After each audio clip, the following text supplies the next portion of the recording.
जय हिंद भाई सारे कैंਡੀਡੇਟਸ ਨੂੰ ਤਾਂ ਇੱਕ ਵਾਰ ਫਿਰ ਆਏ ਤੁਹਾਡੇ ਵਾਸਤੇ ਲੇਟੈਸਟ ਅਪਡੇਟ ਲੈ ਕੇ ਤੇ ਅਪਡੇਟ ਆ ਰਹੀ ਜੀ PSSB ਦੇ ਵੱਲੋਂ ਤੇ ਇੱਥੇ ਦੋਸਤੋ 2021 ਦੇ ਵਿੱਚ ਜਿਹੜੀ ਤੁਹਾਡੀ ਕਲਰਕ ਭਰਤੀ ਆਈ ਸੀ ਉਸ ਦਾ 22 ਤਰੀਕ ਤੋਂ ਤੁਹਾਡਾ ਟਾਈਪਿੰਗ ਟੈਸਟ ਸਟਾਰਟ ਹੋ ਰਿਹਾ ਠੀਕ ਹੈ 22 ਜੁਲਾਈ ਤੋਂ ਸੋ ਉਸ ਦੇ ਵਾਸਤੇ ਜਿਹੜੇ ਇਨਸਟਰਕਸ਼ਨ ਹੈ ਜਾਰੀ ਕਰ ਦਿੱਤੇ ਗਏ PSSB ਦੀ ਆਫੀਸ਼ੀਅਲ ਸਾਈਟ ਤੇ ਆ ਕੇ ਤੁਸੀਂ ਚੈੱਕ ਕਰ ਸਕਦੇ ਹੋ ਠੀਕ ਹੈ 18 ਤਰੀਕ ਦੀ ਇਹ ਲੇਟੈਸਟ ਅਪਡੇਟ ਹੈ ਸੋ ਚੈੱਕ ਕਰਨ ਵਾਸਤੇ ਤੁਸੀਂ ਇਸ ਲਿੰਕ ਤੇ ਕਲਿੱਕ ਕਰਨਾ ਹੈ ਜਦੋਂ ਹੀ ਕਲਿੱਕ ਕਰੋਗੇ ਇੱਕ ਛੋਟੀ ਜਿਹੀ PDF ਜਿਹੜੀ ਇੱਥੋਂ ਡਾਊਨਲੋਡ ਹੋ ਜਾਏਗੀ सो दोस्तों यह थोड़ी PDF ते टाइपिंग टेस्ट तो पहला बहुत ही बरीकी नाल तुसी ये सारे इंस्ट्रक्शन जिहड़े रीड कर लेने हैं एक दो जिहड़े वड्डे वड्डे इंस्ट्रक्शन है वो तुहाडे नाल शेयर कर दिंदे आ ठीक है सो जिहड़े एडमिट कार्ड है PSSB दी साइट ते तुहानूं मिल जाणगे उत्थे जाके तुसी डाउनलोड कर सकदे हो ते तुहाडा फॉन्ट वगैरह तुहानूं पता ही होएगा रावी फॉन्ट दे विच तुहाडी पंजाबी टाइपिंग होण वाली है टाइपिंग टेस्ट दे टाइम दी आपां गल करिए ਤਾਂ ਤੁਹਾਡਾ ਜਿਹੜਾ ਟਾਈਪਿੰਗ ਟੈਸਟ ਹੈ 10 ਮਿੰਟ ਦਾ ਹੀ ਪੰਜਾਬੀ ਦਾ ਟੈਸਟ ਹੋਏਗਾ ਤੇ 10 ਮਿੰਟ ਦਾ ਹੀ ਅੰਗਰੇਜ਼ੀ ਦਾ ਤੁਹਾਡਾ ਟਾਈਪਿੰਗ ਟੈਸਟ ਹੋਏਗਾ ਦੋਵੇਂ ਟੈਸਟਾਂ ਦੇ ਵਿਚਾਲੇ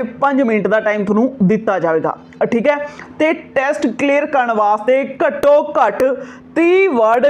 ਜਿਹੜੀ ਹੈ ਪ੍ਰਤੀ ਮਿੰਟ ਸਪੀਡ ਤੁਹਾਡੀ ਹੋਣੀ ਚਾਹੀਦੀ ਹੈ ਠੀਕ ਹੈ 30 ਵਰਡ ਪ੍ਰਤੀ ਮਿੰਟ ਤੁਹਾਡੀ ਸਪੀਡ ਹੋਣੀ ਚਾਹੀਦੀ ਹੈ ਭਾਵੇਂ ਅੰਗਰੇਜ਼ੀ ਹੋਵੇ ਭਾਵੇਂ ਪੰਜਾਬੀ ਸੋ ਐਕਿਊਰੇਸੀ ਦੀ ਗੱਲ ਕਰੀਏ ਬਹੁਤ ਇੰਪੋਰਟੈਂਟ ਚੀਜ਼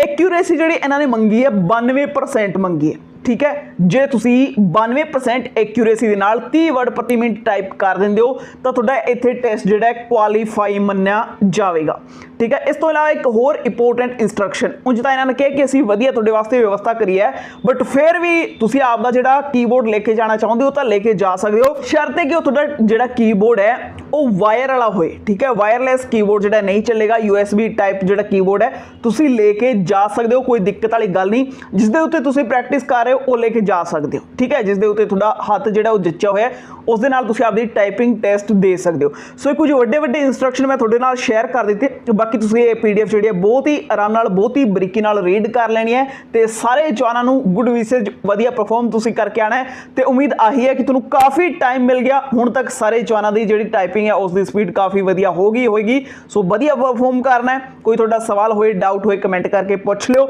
ਆਪਾਂ ਮਿਲਦੇ ਹਾਂ ਨੈਕਸਟ ਵੀਡੀਓ ਵਿੱਚ ਉਦੋਂ ਤੱਕ ਦੇ ਲਈ ਰੱਬ